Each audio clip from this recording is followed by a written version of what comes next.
Fabrice Angéi, même si tout le monde vous connaît. Fabrice Angéi, vous êtes membre du bureau confédéral de la CGT. À côté de vous, Jocelyne Cabanal, vous êtes secrétaire nationale de la CFDT. François Omril est à ma droite, président de la CFE-CGC. Philippe Louis, à ma gauche, président confédéral de la CFTC. Philippe Pillet, secrétaire confédéral de FO. Alors, on va démarrer donc cette table ronde à peu près, donc elle va durer à peu près 1 heure. On va respecter, je vous demande à tous bien sûr, les délais. On va parler de ces nouveaux défis du dialogue social. On a déjà commencé à les entrevoir puisque donc Bernard Vivier nous a dit que ce dialogue social, il était bousculé, qu'effectivement aujourd'hui il fallait qu'il prenne en compte donc les attentes des nouvelles générations. On va voir qu'est-ce que vous avez justement à répondre là-dessus. D'abord, une question pour commencer, pour introduire notre débat. François Omril, donc vous êtes le président de la CFE-CGC, je le rappelle. Donc ce dialogue social, on le dit, il doit évoluer dans toutes ses composantes, autant finalement donc en entreprise qu'entre vous, entre les différentes organisations syndicales. Comment est-ce que vous voyez ces défis du dialogue social d'aujourd'hui ?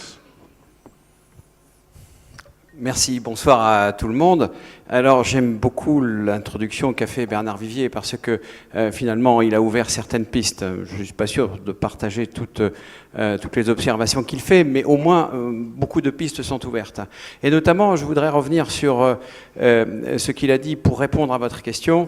Il a parlé de la concurrence et notamment des branches, parce que je crois que ce qui nous réunit aussi ici, c'est la question des branches. Et pourquoi les branches existent ? Eh bien, c'est en lien avec le fait que dans un domaine professionnel, il faut que les entreprises s'organisent entre elles pour réguler les questions de la concurrence et faire justement que le dumping social ne crée pas des entraves à une concurrence saine entre les entreprises. Et justement, je pense qu'on peut voir à ce niveau-là, partant de ce niveau-là, les éléments clés du dialogue social. Chacun, là, dans le collectif économique que représente l'ensemble des entreprises, on voit bien pourquoi il est nécessaire de confronter, de discuter en fonction des différents points de vue qui sont abordés au débat et dans le dialogue social, de façon à ce que des conditions d'équilibre se fassent entre le contexte économique, la pression du rapport de force économique et le nécessaire rapport de force sociale. Je pense que le lieu de départ de la branche nous éclaire assez bien de l'utilité de l'enjeu du dialogue social. Et on voit bien, et je termine là-dessus, que sur l'entreprise, eh bien, on a un contexte qui est un petit peu différent. On va plutôt confronter des points de vue de fonctionnement de l'entreprise. Et le dialogue social sera le lieu de la rencontre et de la discussion sur le point de vue de la direction et le point de vue des représentants des salariés. Et on voit que le niveau national interprofessionnel, lui aussi, il est nécessaire, tout simplement pour organiser la mobilité, les transferts de compétences entre les différents secteurs économiques, les petites et les grandes entreprises, de façon à ce que chacun puisse exercer son ambition et son leadership économique. Alors on va continuer avec vous, Jocelyne Cabanal. Je rappelle, vous êtes secrétaire nationale de la CFDT. Quelle est votre position, vous, sur ce sujet, sur ce que le dialogue social doit englober aujourd'hui ? Vous êtes d'accord avec François Omril ? En tous les cas, merci beaucoup de cette invitation. Et effectivement, pour nous, ce qui est important, c'est bien que les acteurs puissent s'emparer des sujets qui comptent aujourd'hui et que ces acteurs soient capables de parler pour eux-mêmes et de porter les points de vue de ceux qu'ils représentent. Alors bien sûr, un président a une légitimité politique forte du vote des citoyens, mais nous, ce que nous pensons profondément, c'est qu'on ne peut pas gouverner tout seul. On a besoin de concertation, de débat et peut-être même plus précisément aussi de délibération, d'être capable d'apporter chacun des points de vue. Et de la complémentarité de plusieurs légitimités politiques, naît ce débat et naît finalement la condition d'une société durable. Alors vous me posiez la question des grands défis. Des grands défis, moi j'aimerais, par rapport à l'introduction très complète qu'a fait Monsieur Vivier, rajouter cette question qui pour nous doit être la première et la plus préoccupante, celle de la transition écologique et celle du climat, qui nous paraît un défi vraiment important qui va nous bousculer très profondément. Donc cette question des transitions climatique, transition numérique, et on le voit bien derrière, si on ne traite pas ces sujets, la question de la crise démocratique qu'on voit, on a senti passer le couperet un petit peu en France, mais qui s'exprime aussi de façon violente en Europe et dans le monde. Donc, des décisions stratégiques s'imposent et on ne peut pas les laisser à une poignée de personnes. Il est vraiment très important qu'au contraire, les acteurs s'en emparent et soient capables de discuter. Ne serait-ce que parce qu'il va falloir trouver des nouvelles façons de travailler, des nouvelles façons d'innover, que cette intrusion du numérique nous pousse à essayer de trouver, déjà de comprendre mieux et de trouver sur le terrain, selon les configurations, des solutions à hauteur d'homme. Et c'est vrai aussi de ce que ça entraîne sur la protection sociale. Comment inventer des nouvelles protections à l'aune de tous ces changements? Mais pour cela, et on l'a entendu tout à l'heure très fort, il faut laisser de la place aux acteurs. Il faut écouter les acteurs, il faut leur rendre cette capacité à faire et à faire ensemble. Et avec du dialogue social, et je rejoins ce que disait tout à l'heure François Omril, le dialogue social, c'est pas du consensus mou. Bien au contraire, c'est le fait d'être capable de mettre sur la table des contradictions qui sont légitimes et qui traversent les entreprises, qui traversent la société. Mais ça nous renvoie aussi à un défi entre acteurs, c'est-à-dire de pouvoir se faire confiance, de trouver dans cette confiance la capacité aussi à laisser aux acteurs, finalement, d'aller jusqu'à la réalisation et jusqu'au faire. Alors Philippe Louis, vous êtes donc le président confédéral de la CFTC. Vous sentez-vous aussi cette prise de conscience aujourd'hui que le dialogue social doit évoluer, doit changer, doit se réinventer en quelque sorte? Oui, c'est certain, mais ça a été dit, en fait, tout s'accélère. Le numérique nous bouleverse. Bernard Vivier nous parlait tout à l'heure de 2025, avec des postes détruits, des postes créés, quelque chose qu'on n'a jamais connu. Ça va très très vite. Même s'il faisait le parallèle avec les canuts, mais les canuts ont eu le temps de digérer tout ça. Nous, on n'a plus le temps de digérer tout ça. Et en fait, la particularité du dialogue social, et je parlerai surtout du niveau interpro, c'est le temps. Un temps très très long. Vous savez, on dit souvent que le temps politique va beaucoup plus vite que le temps du dialogue social. Et là, aujourd'hui, je pense que c'est devenu effectivement un handicap pour le dialogue social. Donc il faut aller plus vite alors, c'est ça? Il faut aller beaucoup plus vite. On voit bien que les politiques ne nous attendent plus. Les politiques nous jettent à un moment la balle, et si on ne la prend pas tout de suite et qu'on ne va pas très vite, notre tour est passé et les lois sortent, on n'a pas pu intervenir. Donc je pense qu'il faut qu'on réforme, nous aussi, qu'on aille à la vitesse supérieure. Et pour ça, mais je crois qu'on en a pris conscience, parce que vous avez tous entendu parler des rencontres des numéros 1, et en fait, les rencontres des numéros 1, c'est ça. On essaye de se voir le plus souvent possible, régulièrement, et les défis qu'on a sur la table, c'est effectivement les défis numériques. Alors je ne vais pas trahir un secret, mais on est en train d'essayer de bâtir un agenda social, mais qui est même plus un agenda social sur l'année. En fait, il faut aller vite et donc essayer de relever tous ces défis. Et donc, une fois qu'on sera mis d'accord, et je pense qu'il faut encore une fois que ça aille très vite, moi je parle de semaines ou 2 mois au maximum, il va falloir qu'on se concerte pour pouvoir discuter de tout ça, mettre des négociations s'il y a besoin, mettre en place des groupes de travail, mais il faut qu'on s'empare des sujets, le plus vite et le plus rapidement possible. Philippe Pillet, vous êtes donc secrétaire confédéral de FO. Je crois que chez FO, au terme de dialogue social, on préfère plutôt celui de politique contractuelle. C'est très important pour vous de ne pas parler forcément de dialogue social. Oui, effectivement. Bonsoir à toutes et à tous. Effectivement, pour faire vite, j'ai compris qu'on était contraint par le temps. Mais enfin, on a quand même... votre temps quand même. On peut développer, on mais démarre. Pour résumer, dialoguer c'est bien, mais construire c'est quand même mieux, quoi. Donc je reprendrai les propos, comme mes collègues, je reprendrai les propos de Bernard Vivier sur le nécessaire espace de liberté que doit nous laisser le politique. Je pense que ça c'est tout à fait fondamental. Et le choix du pavillon Gabriel est particulièrement bien parce que si je parle un peu plus fort et qu'on ouvre les fenêtres, peut-être qu'on sera entendu. On ne sait jamais. Mais effectivement, on a besoin, enfin Bernard vient de le dire, quand on voit les créations que nos aînés, mais enfin que nos structures ont été capables de faire, c'est tout à fait fondamental. Et on voit là que le politique, rattrapait, le politique validait des constructions qui étaient faites par les interlocuteurs sociaux. Ça me paraît être tout à fait important et tout à fait fondamental.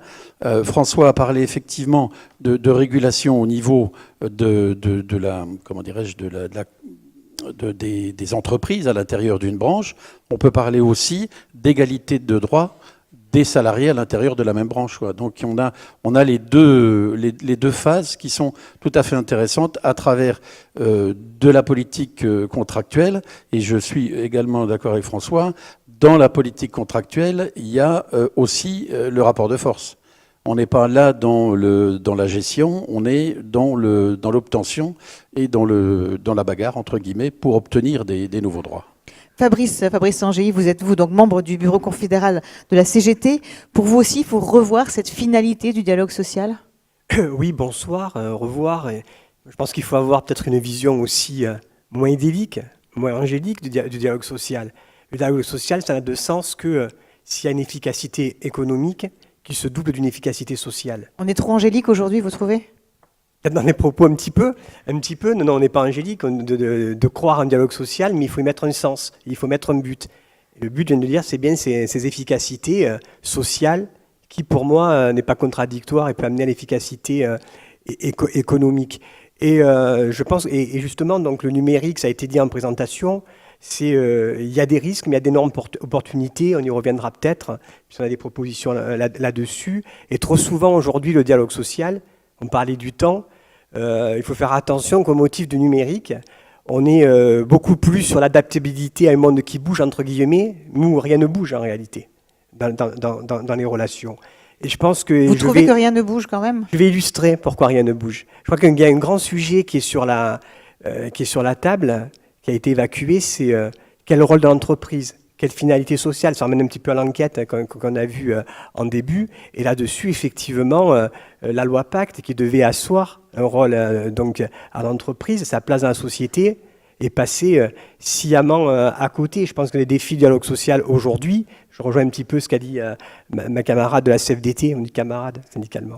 Donc, c'est le fait de prendre en compte les enjeux, les défis donc écologiques, environnementaux et aussi les enjeux sociaux. Et là-dessus, effectivement, ce sont des champs de dialogue social qui demandent une autre définition de l'entreprise et donc de la place et du rôle des partenaires sociaux, des acteurs sociaux. Et ça, aujourd'hui, on n'est pas reconnu au niveau où ça devrait l'être. Alors le président du MEDEF, Geoffroy Roux de Bézieux, il pense que la France a besoin de corps intermédiaires qui participent justement, qui accompagnent la transformation de la société, avec donc un dialogue social justement qui se réinvente. Est-ce que pour vous, finalement, je voudrais poser la question d'abord à Philippe Pillet, est-ce que pour vous, ce dialogue social, pour se réinventer, il doit tenir compte d'un système de négociation finalement différent aujourd'hui, peut-être davantage adapté aux enjeux, aux nouveaux enjeux de la société, aux évolutions, à cette rapidité ? Qu'est-ce qu'il faut faire aujourd'hui pour aller peut-être donc encore plus vite, comme on vient de le dire ? Je ne suis pas persuadé qu'il faille accélérer le rythme. Philippe l'a dit, le temps politique, c'est le temps politique. Le temps social, c'est le temps social. Je pense que ça, c'est assez fondamental. Et je suis plutôt enclin à garder de la distance avec le temps politique. Effectivement, sur la question, alors, le président du MEDEF indique effectivement qu'il faut retrouver des nouvelles formules pour accompagner le changement, enfin pour aller éventuellement vers d'autres mécanismes. Moi, j'aimerais bien que le président du MEDEF se rappelle quand même que le MEDEF accompagne quand même beaucoup plus volontiers quand ça va dans son sens que quand ça ne va pas dans son sens. Et, vous pensez à quoi, par exemple ? Je pense au dossier pénibilité. Là, le dossier pénibilité, ça nous a fait, au niveau de la Caisse nationale d'assurance vieillesse, la convention d'objectifs et de gestion a été bloquée pendant pratiquement un an parce que les représentants patronaux ne voulaient pas entendre parler de la pénibilité. Après, ils ont eu gain de cause politique, puisque maintenant c'est pratiquement malheureusement vidé de son sens, mais il faut savoir ce qu'on met derrière le mot accompagnement, quoi. Donc, et en plus, franchement, à FO, le mot accompagnement, c'est pas franchement notre tasse de thé. Alors Philippe, oui, qu'est-ce qu'il faut faire pour peut-être faciliter les concertations de demain ? Écoutez, là aussi, une chose est sûre, c'est que dans les entreprises, ça change aussi. Tout change, on a parlé de la production, on voit que les métiers changent, on voit... Et bon, le CSE qui vient d'être mis en place, c'est bien pour ramener le dialogue social dans l'entreprise. Donc je pense que de toute façon, on n'a pas le choix, le CSE est là, et je pense que là aussi, il faut faire avec, on va dire. Il faut faire avec, on fera avec, mais je pense qu'on a l'obligation, nous aussi, de reformer nos équipes pour qu'ils sachent appréhender ce CSE, qui sachent effectivement quel rôle ils peuvent y jouer et qu'on puisse faire avancer certaines normes dans l'entreprise. Parce qu'il y a le CSE, mais il y a aussi la loi travail qui prévoit qu'il y ait un certain nombre de choses qui puissent être négociées dans l'entreprise, alors qu'avant c'était réservé au domaine de la branche. Donc on donne à nos délégués la possibilité de déroger à certaines règles, mais il ne faut pas qu'ils dérogent n'importe comment. Donc à nous de les former. On a mis quelques garde-fous avec l'accord majoritaire, mais je pense que les outils sont là maintenant pour pouvoir négocier, créer de la norme dans l'entreprise. Mais encore une fois, c'est une lourde responsabilité qu'on a, donc on ne va pas non plus la réfuter. Je pense que les organisations syndicales sont aussi là pour que les salariés puissent aussi organiser leur travail et peser dans les négociations qui permettent d'organiser le travail. Fabrice Angéi, vous êtes d'accord? Donc on a les outils, mais maintenant donc il faut savoir mieux les utiliser pour mieux faire fonctionner ce dialogue social. Je pense pas forcément qu'on ait les bons outils. C'est aussi on a les outils. Les outils qu'on vous a donnés, quoi, on va dire. Les outils qu'on nous a donnés, pas ceux qu'on souhaiterait. Mais je pense qu'il y a une question de démarche aussi. Mais moi je reviendrai sur la question sur le patronat. Je pense que le MEDEF donc, doit revisiter son approche du dialogue social. Je vais expliquer pourquoi, mais ça vaut pour l'État. Mais Bernard Vivier l'a dit, donc je ne reviens pas sur lorsqu'on nous dicte l'agenda social, sur assurance chômage, sur formation professionnelle, et qu'on nous dicte aussi ce qu'il faut qu'il sorte de la négociation, ça pose souci. Et sur la lettre, justement, j'y reviens, ce qui pose souci aussi, il y avait plusieurs sujets qui étaient sur la lettre de demande d'agenda social des 5 organisations syndicales. On a une réponse aujourd'hui du président du MEDEF qui est un petit peu circulé, je ne prends pas grand-chose et on verra si on discute, mais en tout cas pas forcément qu'il y ait des négociations. Mais je reviens justement sur le fait de la démarche. Les outils, ça ne vaut que s'il y a une démarche. Les corps intermédiaires, ça ne vaut que s'il y a une légitimation par les salariés, s'ils sont porteurs des attentes, des demandes et des revendications donc, des salariés. Et donc ce qui manque, effectivement, c'est ce droit d'expression des salariés sur leur travail. Ça, c'est important. Et je pense que le dialogue social ne peut avoir de sens et de finalité que si on met dans la boucle, et ce n'est pas une ligne directe, mais que si on donne des temps d'expression aux salariés, via les organisations syndicales qui, après, portent les demandes et négocient, c'est leur rôle, donc qui établissent ce dialogue, ce compromis, et pas la compromission.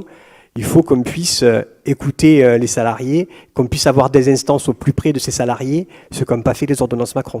Vous pensez que donc on n'est pas parti dans le bon sens, en fait? C'est le moins qu'on puisse dire. Moins qu'on puisse dire. Jocelyne Cabanal, vous êtes d'accord? Ça a quand même pas mal évolué. Enfin, il faut bien de toute façon faire changer les choses. On ne peut pas rester statique.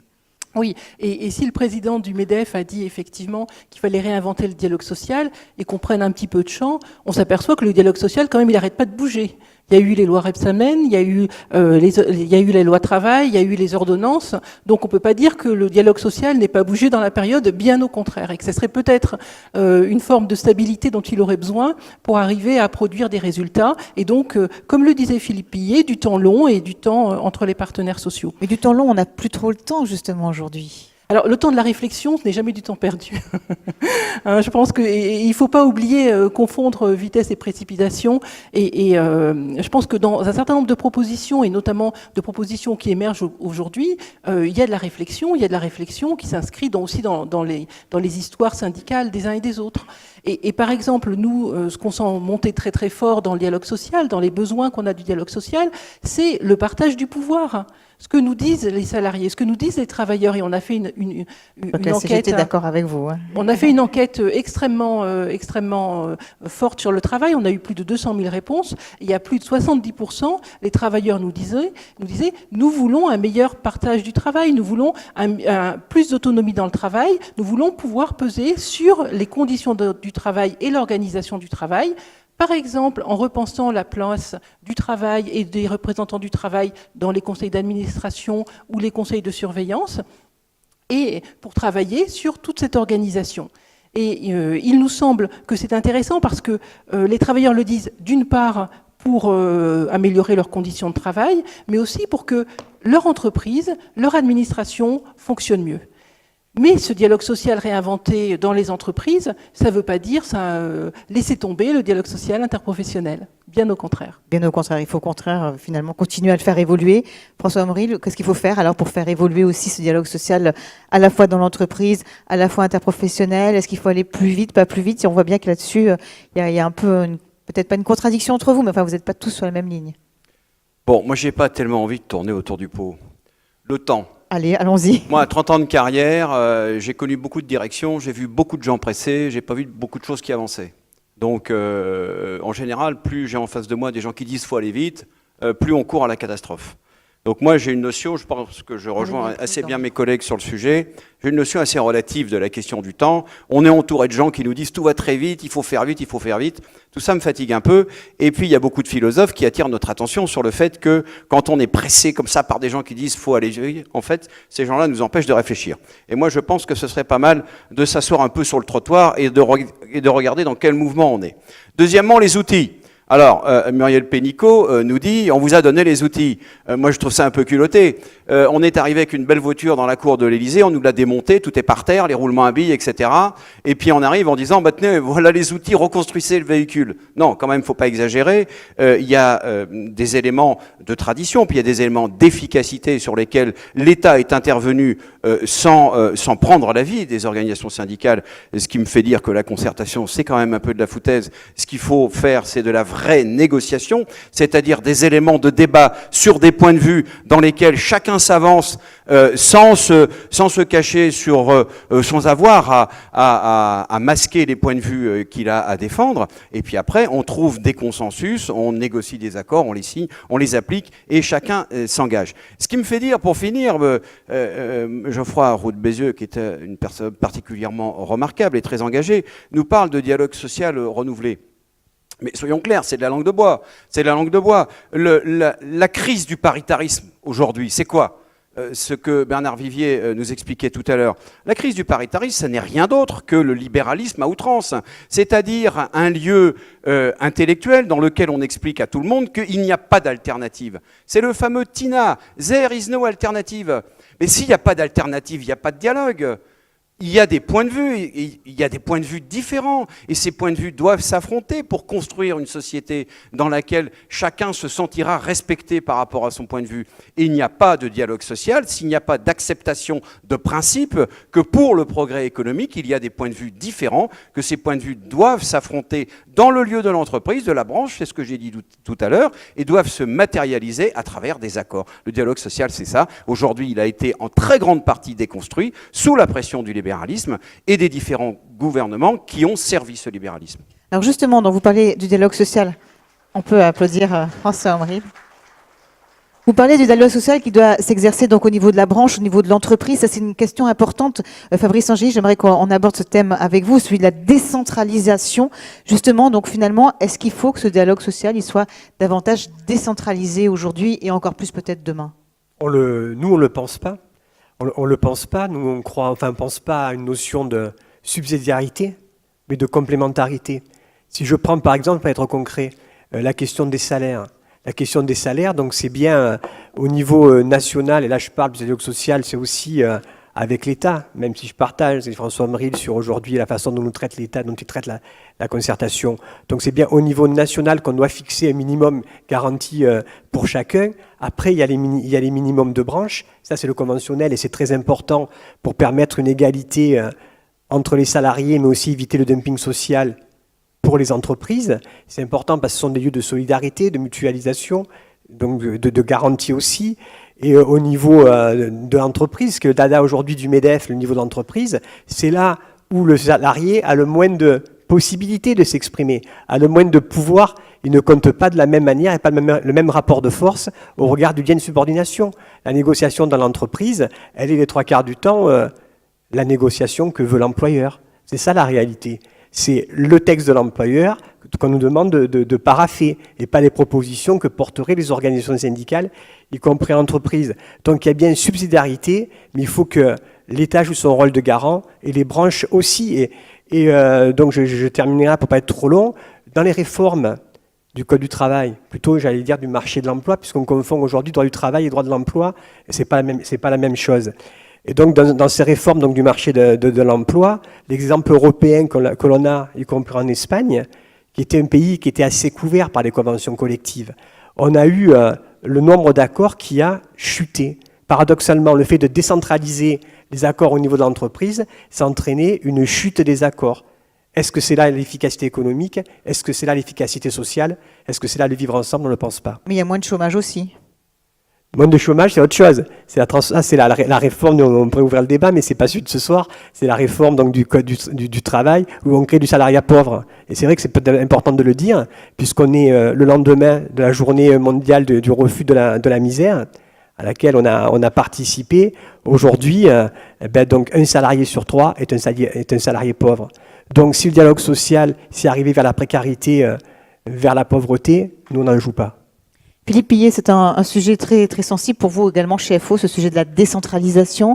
Est-ce que vous êtes d'accord avec Fabrice Angéli que finalement, c'est pas forcément la meilleure chose d'aller jusqu'à l'entreprise, ou est-ce qu'au contraire, il faut finalement laisser de la liberté pour que chacun puisse se trouver la voie qui est la sienne finalement? Alors, au moment de ce qu'on a appelé la loi El Khomri, on a popularisé une théorie à laquelle on est fondamentalement attaché, c'est l'inversion de la hiérarchie des normes. Et ça, fondamentalement, ça vient d'un peu loin, ça vient de la loi sur la représentativité. Là, on ne sera pas forcément tous d'accord autour de la table, évidemment. Mais cette hiérarchie des normes qui existait faisait que, au plus près du terrain, c'est-à-dire dans l'entreprise, là où il y a le plus de pression, je rejoins tout à fait ce que tu viens de dire, là où il y a le plus de pression, la seule alternative qui existait, c'était de signer quelque chose qui était en plus. Donc à partir de cet instant-là, il y avait pas trop de soucis. Tandis qu'aujourd'hui, il y a tout un tas, je ne vais pas les développer, mais il y a tout un tas de domaines dans lesquels il est possible de déroger à des accords nationaux interprofessionnels, à des accords de branche, à travers des accords certes majoritaires, Philippe l'a dit, mais c'est des accords qui sont dérogatoires. Donc c'est quelque chose, et la pression, elle se fait dans l'entreprise. Moi j'ai un peu d'expérience maintenant, j'ai négocié en entreprise, j'ai négocié en branche et j'ai négocié en interpro. En interpro, on n'a pas la pression. La seule pression qu'on a, c'est celle que nos camarades nous donnent en nous donnant un mandat. Mais cette pression-là, on l'accepte sans aucun problème. Je voudrais rappeler que FO est particulièrement attaché à tout ça, à cette hiérarchie des normes, et puis on n'a pas été les seuls, mais on est à l'origine de la loi de février 50 sur les conventions collectives.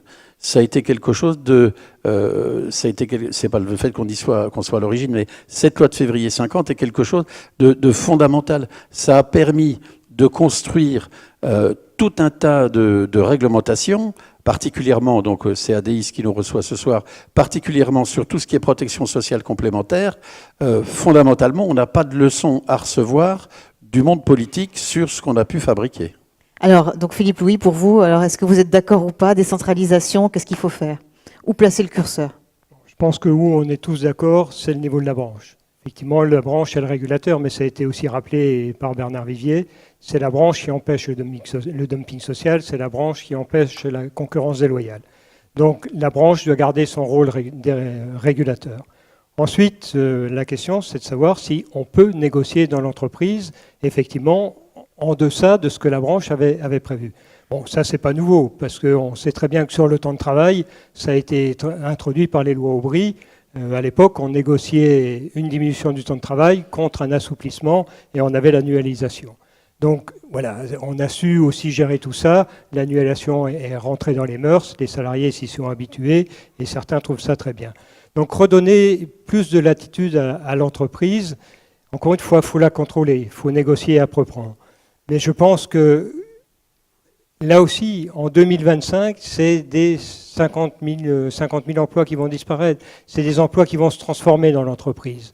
Qu'est-ce qu'on veut attendre d'une branche quand une entreprise doit se transformer? Et chaque entreprise va se transformer à son rythme. Chaque entreprise va effectivement être obligée de reformer ses salariés. Surtout avec des emplois qu'on connaît parfois même pas. Avec des emplois qui disparaîtront complètement. Donc tout ça, c'est vrai que le temps long, le temps court, mais le 2025, c'est demain, quoi. Vouloir reformer quelqu'un d'ici 2025, il faut commencer aujourd'hui si on veut reformer tout le monde. Donc voilà, c'est ça la question. Donc décentraliser dans l'entreprise, c'est aussi responsabiliser l'entreprise et la responsabiliser et dialoguer dans l'entreprise pour que l'entreprise passe aussi aux actes. Et le fait de décentraliser, ça, pour moi, ça responsabilise aussi l'entreprise et ça met les salariés en situation de prendre leur propre avenir en main. Et c'est pour ça qu'on n'est pas contre la négociation et la décentralisation dans l'entreprise. Moins que d'autres autour de cette table. François Omril, quelle est votre position là-dessus alors? L'entreprise, oui, mais il faut la contrôler, il faut arriver à mettre des garde-fous en place, c'est ça? Alors, il faut des garde-fous, il faut aussi des moyens. Il faut aussi des moyens. C'est pas si simple de négocier, d'écrire des accords. Moi, je suis en accord avec tout ce qui a été dit. À l'évidence, il y a un niveau pertinent pour juger des bons interlocuteurs, pour juger des situations particulières. Mais je reviens sur le propos qu'on avait au début. Il existe un rapport de force économique. Il est fort dans différents secteurs. Et moi, je ne veux pas que ce rapport de force économique impose aux entreprises, et quand je dis aux entreprises, c'est y compris les employeurs et les salariés, tous ensemble concernés par le destin de cette entreprise-là, je ne veux pas que cette entreprise soit soumise à ce rapport de force économique et doivent de fait, pour s'y adapter, baisser la norme sociale.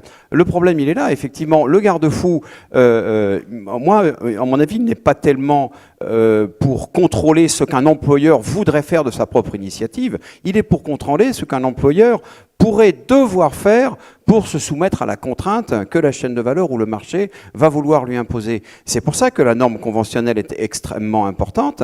Et pour finir, pour ce que disait mon collègue, quand les normes, sur la hiérarchie des normes, quand dans la plupart des entreprises d'un certain secteur, on mettait en place des primes d'ancienneté, tout le monde le sait pourquoi on le faisait. C'est parce que les entreprises voulaient pouvoir conserver leurs bons ouvriers pour qu'ils n'aillent pas dans l'entreprise d'en face, parce qu'ils avaient acquis des compétences dans l'entreprise. Et on voit bien qu'on touche là quelque chose d'extrêmement sensible qui n'est pas suffisamment valorisé dans les entreprises. C'est le fait que le capital humain qui s'est constitué au fil des années par l'évolution des compétences, par l'expérience acquise, ce capital-là n'est pas valorisé. Et on a l'impression que comme ça, d'un claquement de doigts, finalement, on peut se séparer de tel ou tel salarié. Comme ça n'est pas valorisé, eh bien, ça n'est pas intégré dans les éléments positifs de l'entreprise. Et en vérité, ça n'aide personne.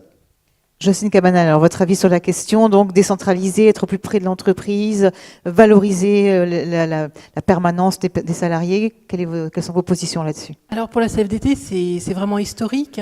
Le dialogue social de proximité, c'est important.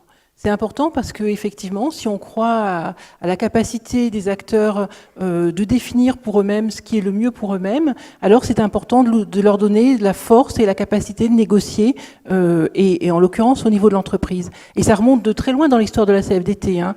Quand on a négocié la revendication en 68 d'avoir des sections syndicales à l'intérieur des entreprises, c'était bien pour arriver à ce que, en proximité, les salariés, les travailleurs et leurs représentants puissent définir les conditions du travail et de l'organisation du travail. Et pourtant, dans l'entreprise, alors on est plus fragile, c'est ce qu'a dit tout le monde finalement. Oui, mais ça veut dire que aussi il y a des conditions à ce dialogue social de qualité. Hein. Et par exemple, c'est pour ça qu'on a été très opposés sur ce point-là aux ordonnances. La question des moyens. Hein, donc effectivement, ça suppose des moyens d'accompagnement. Et entre nous, ça nous donne un sacré défi en tant qu'organisation syndicale pour accompagner nos négociateurs sur ces points-là. Ça veut dire des moyens humains pour faire vivre cette proximité. Et là, la mise en place des CSE nous envoie pour l'instant un signal assez négatif. Mais ça ne veut pas dire que la branche et le niveau de la branche n'est plus un niveau pertinent. Bien au contraire. Et justement, pour travailler sur tout ce qui concerne les filières, sur tout ce qui concerne le dialogue économique, sur tout ce qui concerne la coopération aussi des entreprises, il y a une responsabilité forte des négociations au niveau branche. Et on l'a vu tout à l'heure dans le petit film qui nous a été montré. Au niveau de la mutualisation pour la protection sociale, le niveau de branche, on fait pas mieux pour l'instant. Hein, donc c'est vraiment très très important.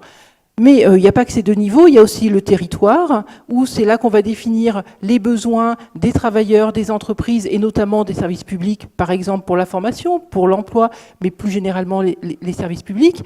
Et puis le niveau interprofessionnel, qui, je pense, a encore un bel avenir. Alors, autre grande question, évidemment, donc, c'est de savoir comment toutes ces évolutions, finalement, donc, ont des répercussions concrètes sur vos organisations par rapport à ce tournant, on en parlait tout à l'heure, ce tournant du digital, ce tournant de l'Internet qui arrive, les jeunes générations, encore rappelé tout à l'heure par Bernard Vivier, qui n'ont pas forcément les mêmes demandes, les mêmes besoins, peut-être qu'on pouvait en avoir par le passé. Donc, est-ce que vous avez le sentiment que vos organisations, elles s'adaptent assez aujourd'hui, elles évoluent assez, qu'elles s'adaptent justement à ce nouveau monde, Philippe Louis? Honnêtement, Honnêtement, oui. honnêtement, non. Honnêtement, on fait encore du syndicalisme comme on le faisait il y a 5, 6, 10 ans. Mais c'est vrai qu'on est de plus en plus percuté, parce qu'on voit bien que le dialogue social s'organise aussi en dehors de nous.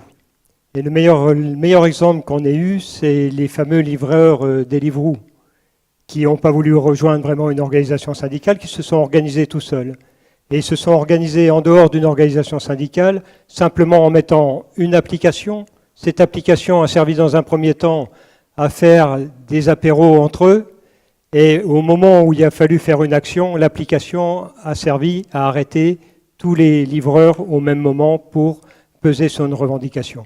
Donc on voit bien que les outils, là aussi, sont pris différemment, que les salariés s'en emparent. On a de plus en plus de mal aussi à fidéliser nos adhérents. Tout simplement, on est tous d'accord pour dire qu'on ne fera plus toute sa carrière dans une même entreprise. C'est-à-dire que les adhérents, généralement, adhèrent à une section syndicale, ils quittent l'organisation syndicale, ils quittent l'entreprise et ils vont dans une autre entreprise, s'ils ne retrouvent pas la même organisation syndicale. Du coup, soit ils n'en reprennent pas d'autres, soit ils zappent. Donc on est dans un monde où tout va très vite et où tout le monde zappe.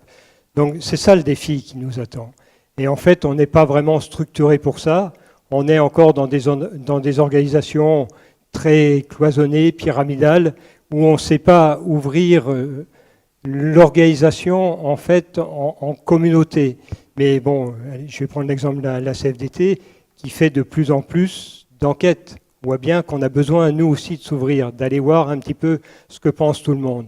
Et je pense que, voilà, à la CFTC, on commence aussi à le faire. Toutes les organisations le font. Ce qui veut dire qu'en fait, on se retrouve dans un monde où on ne peut plus tenir compte que de nos adhérents. On est obligé de tenir compte de tous les salariés. Et ça peut effectivement aussi poser problème pour l'organisation pour arrêter une ligne de conduite. On voit bien que dans les congrès, c'est de plus en plus difficile. Donc je pense que là aussi, les organisations syndicales doivent, au moment de leur congrès, on arrêter des résolutions. Et ces résolutions vont devoir être de plus en plus prospectives pour aller vers tous ces salariés qui ne seront peut-être jamais adhérents, mais qui deviendront des électeurs des organisations syndicales dans l'entreprise où ils seront. Voilà, donc là aussi, on est en train de changer complètement de monde, et je pense que notre syndicalisme est dans une transition. Alors, je suis persuadé qu'il ne va pas disparaître parce qu'on aura toujours besoin de quelqu'un.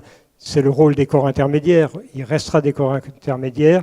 On est là, on est les mieux placés pour continuer, mais c'est vrai qu'il faut qu'on repense notre mode de fonctionnement, qu'on repense comment tenir compte de plus en plus de l'attente des salariés, de nos adhérents certes, mais des salariés. Ce qui me fait dire qu'il faut plus attacher le syndicat à la personne et pas la personne au syndicat. Donc il faut que ça soit quelque chose d'habituel, que le salarié puisse aller vers le syndicat pour casser cette individualité. On doit être le rassembleur et à un certain moment, je pense que là, les syndicats auront marqué des points et repartiront de l'avant. François Ameril, vous êtes d'accord avec ce constat quand même assez sombre que nous livre Philippe Louis? Non, je crois que vous avez planché récemment sur la digitalisation. Non, vous n'êtes pas d'accord? Non, mais moi, je ne suis pas en désaccord avec des éléments de constat. Par contre, je ne partage pas du tout le pessimisme de Philippe. Moi, je suis super optimiste. Et je vais vous dire pourquoi. Alors pourquoi? Voilà, pourquoi? Et je vais vous dire pourquoi. Parce qu'il y a quand même des éléments intangibles dans ce qu'il a dit. Alors, une fois de plus, je vais citer Bernard. La référence. De quoi on aurait discuté si Bernard Vivier n'avait pas introduit le débat. Donc, bien pour ça qu'on l'a fait venir. Il a cité des exemples que je connais moi-même. Nous, on se déplace beaucoup. On fait le tour de France. On va voir les sections syndicales. Et partout où on passe, on a en face de nous des DRH qui couinent parce qu'ils n'arrivent pas à recruter. Ah, les jeunes, ils ne veulent pas venir chez nous.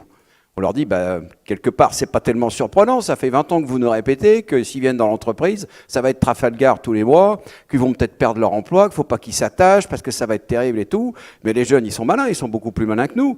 Ils disent, tu sais quoi, si ce que tu me promets, c'est ça, moi, je ne vais pas chez toi. Il n'y a pas suffisamment de sens, il n'y a pas de valeur. Toutes les enquêtes le prouvent aujourd'hui. Du sens, les important. jeunes, ils ont le sens du travail, les jeunes générations. Ils ont besoin de confiance et de bienveillance. Et ils veulent pouvoir s'attacher à un projet qui a du sens. C'est quand même pas super compliqué à comprendre. Hein, on a tous des enfants qui ont ces âges-là, justement.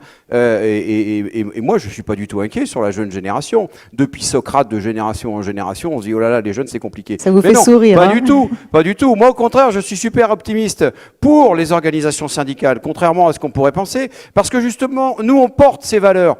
On porte ces valeurs de solidarité qui donnent du sens au collectif.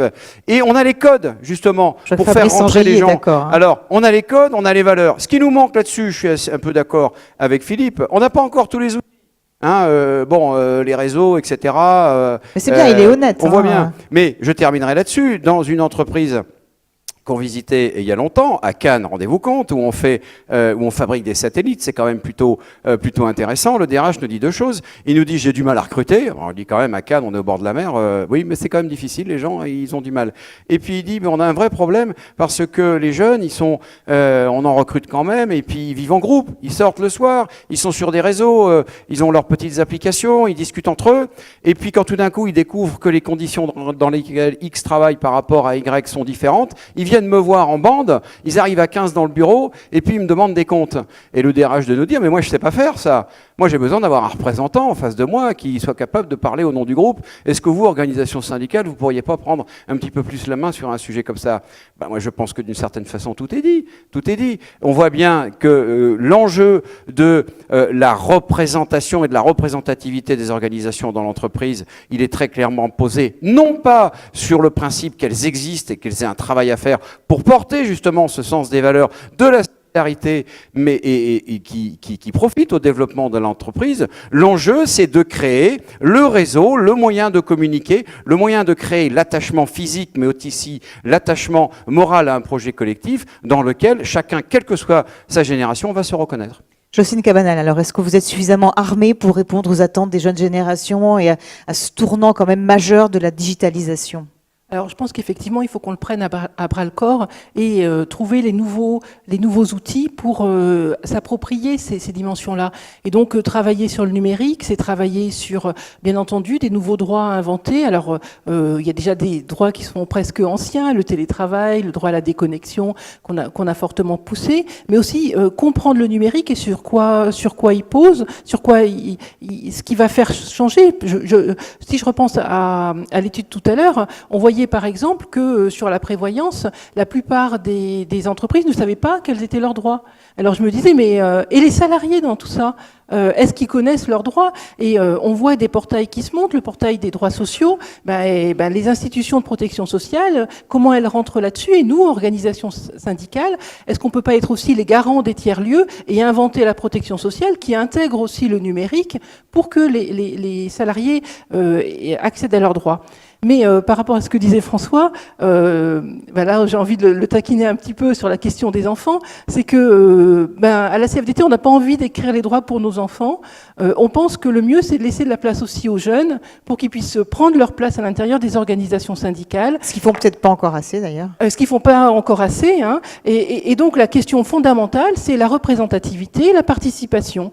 Donc comme le disait Philippe, c'est ouvrir des enquêtes. Alors on a fait l'enquête Parlons Travail, l'enquête Parlons Retraite aujourd'hui, et puis c'est ouvrir aussi nos textes et notre démocratie à tous les participants. Et nos résolutions de congrès, par exemple, sont sur plateforme. Il y a des amendements qui sont possibles de déposer par plateforme pour que justement on soit représentatif et que nos solutions, on s'impose aussi ce qu'on demande aux employeurs, ce qu'on demande à l'État, c'est de savoir intégrer les bonnes idées et la délibération de l'ensemble des acteurs qui sont des parties prenantes. Philippe Pillet, alors que faire de plus pour demain, pour cette digitalisation, pour ces jeunes? Sur la digitalisation, on est un peu en pointe, nous, donc je vais pas trop y revenir, mais... Bravo. Sur les jeunes, moi je voudrais rappeler deux chiffres. Grosso modo, 6% de syndiqués, mais en fait, vous avez 94% de salariés qui sont couverts par des conventions collectives. Donc, alors je sais... Pourquoi autant de différences alors? Autant de différences parce que les conventions, parce qu'on a choisi dans notre pays, et je trouve, on trouve à FO que c'est particulièrement bien.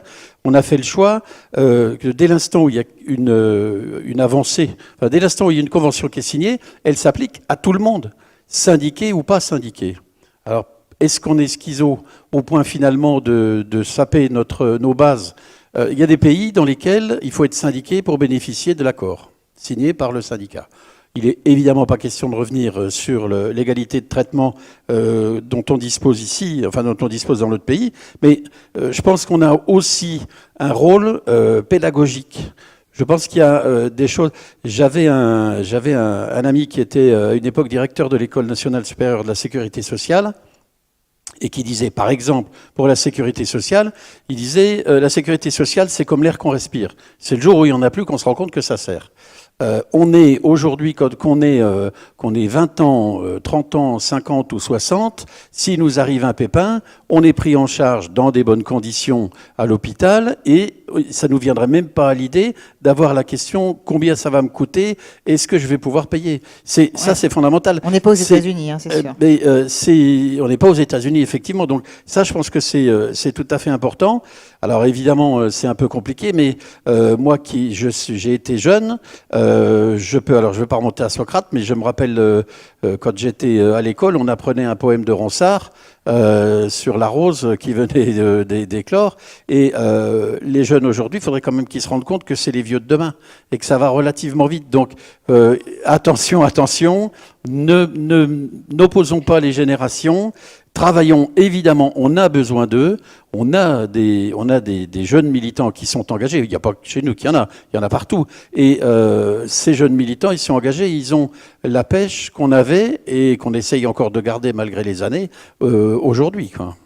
Alors pour vous, Fabrice Angéli, comment vous voyez les choses, cette digitalisation, ces jeunes, est-ce que vous êtes d'accord avec ce qui s'est dit ou est-ce qu'il y a des points vraiment d'achoppement? La première réflexion moi, que j'ai donc autour de table, c'est que je me dis que pour une vieille dame, la CGT a plus de 100 ans d'histoire, on est quand même fichtrement moderne. Et je vais m'expliquer, là je ne partage pas ce que disait Philippe Louis avec l'approche sur les jeunes. On a nous, un syndicat, plusieurs, donc CGT de livreurs à vélo. Chez Deliveroo, la CGT est implantée. Mais effectivement, sur une démarche d'être à l'écoute de ces travailleurs-là, de leur laisser la place à s'exprimer, qu'ils puissent dire ce qu'ils veulent, de ne pas calquer d'anciens schémas, de ne pas calquer des lignes de conduite, mais vraiment d'être à l'écoute. Et on s'aperçoit après qu'ils veulent la même chose que des salariés. C'est le droit à la protection sociale, donc un thème qui est cher ici. C'est le droit à la négociation, donc au dialogue social, à s'organiser, donc ce dont on parle aujourd'hui. Donc des aspirations, elles sont les mêmes, même si le monde change, leur statut n'est pas le même, il y a ces aspirations-là.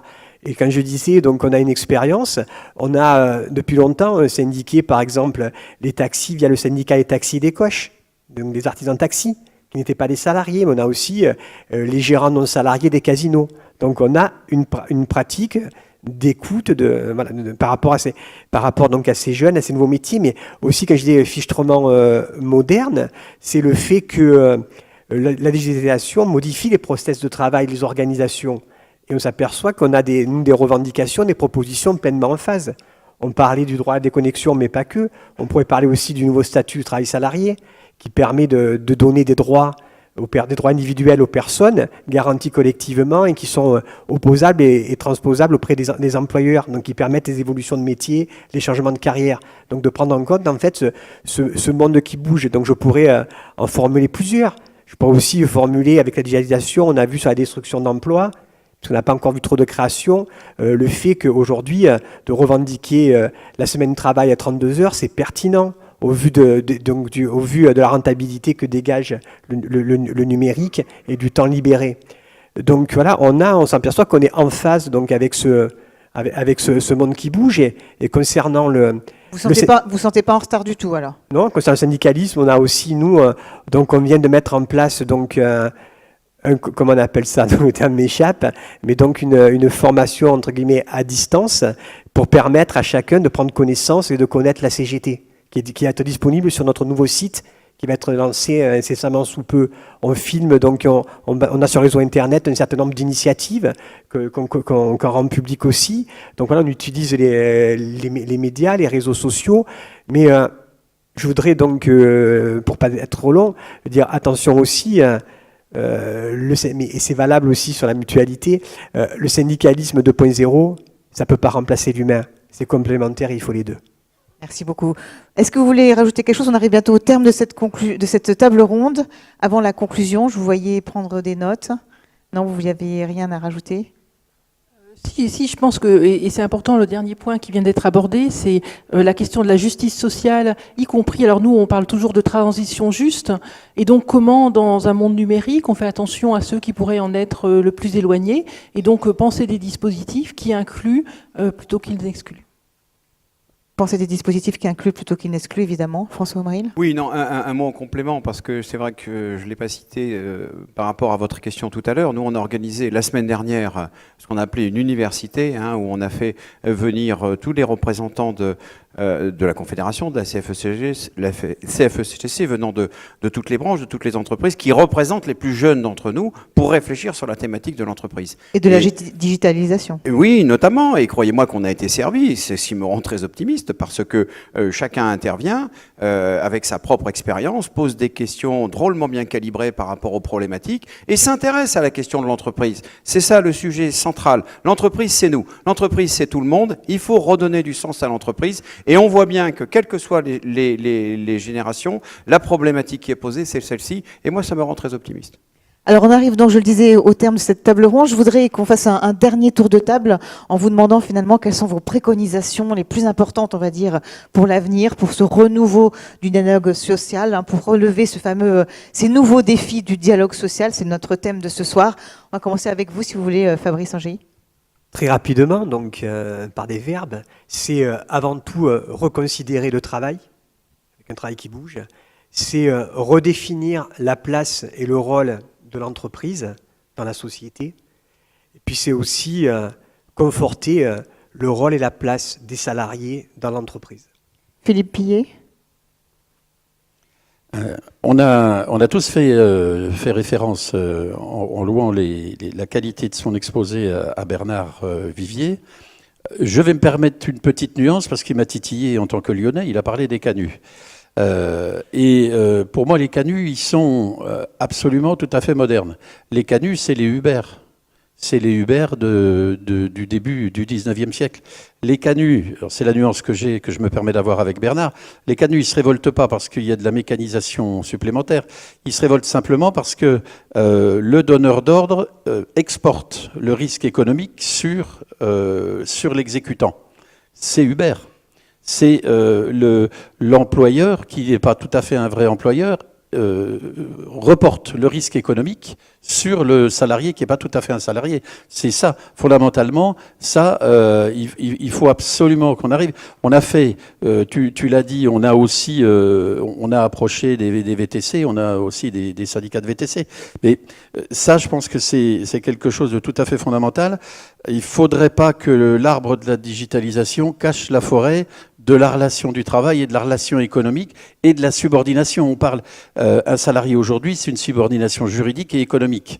Attention au développement d'une catégorie qu'on ne souhaite pas voir arriver, une troisième catégorie, où il y aurait juste une subordination économique. Ça, je pense qu'il faut faire très très attention à ça. François Omeril, pour vous alors, quelle préconisation pour l'avenir ? Alors, effectivement, c'est pas simple parce qu'on est gouverné depuis longtemps par des gens qui pensent que le bonheur de tous, c'est la somme des petits malheurs de chacun et qui construisent les lois en conséquence. Donc moi, je suis pas très inquiet. Je pense qu'effectivement, sur ce plan-là, on est probablement arrivé à un point bas. Moi, je dis pour le dialogue social, j'y reviens, je le redis, c'est le lieu de rencontre et d'affrontement de points de vue qui sont autant légitimes et qui sont différents, de points de vue qui doivent se concilier. Donc pour que tout ça fonctionne, il faut un espace, comme un terrain délimité, il faut des règles et il faut des joueurs, c'est-à-dire des gens qui sont formés et qui sont du même niveau. Voilà. Si on arrive, j'emploie des images, mais si on arrive, et quel que soit le niveau de la négociation, à respecter ces principes-là, hein, c'est-à-dire quel jeu on joue, dans quel espace, dans quelles limites, avec quel arbitre, quelles sont les règles qu'on applique, et comment on fait pour que les joueurs soient formés et du même niveau pour pouvoir s'affronter, à ce moment-là, on aura forcément du résultat et on aura un beau match. Philippe Louis, pour vous alors? Je crois que le défi pour moi, c'est de faire en sorte que chaque travailleur, dans le sens où on a des salariés, on a effectivement aujourd'hui des travailleurs qui viennent des plateformes, qui sont des auto-entrepreneurs, que chacun ait le droit à une protection sociale. Donc que toute activité puisse financer cette protection sociale et que tout travailleur ait droit à cette protection sociale. Et là, on voit bien qu'on touche tout le monde.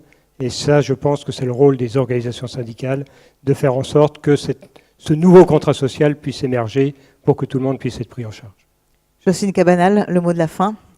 Mais écoutez, pour nous, je pense que ce qui est très important pour que le dialogue social perdure, c'est qu'il faut de la confiance, il faut des règles stables, on en a vraiment besoin, et il faut aussi, alors pas forcément des joueurs, pas forcément le mot que j'utiliserai, mais en tous les cas des acteurs loyaux qui soient prêts à s'engager et à assumer des choix, et notamment dans la période qui vient, pour maintenir un haut niveau de protection sociale pour l'ensemble des travailleurs.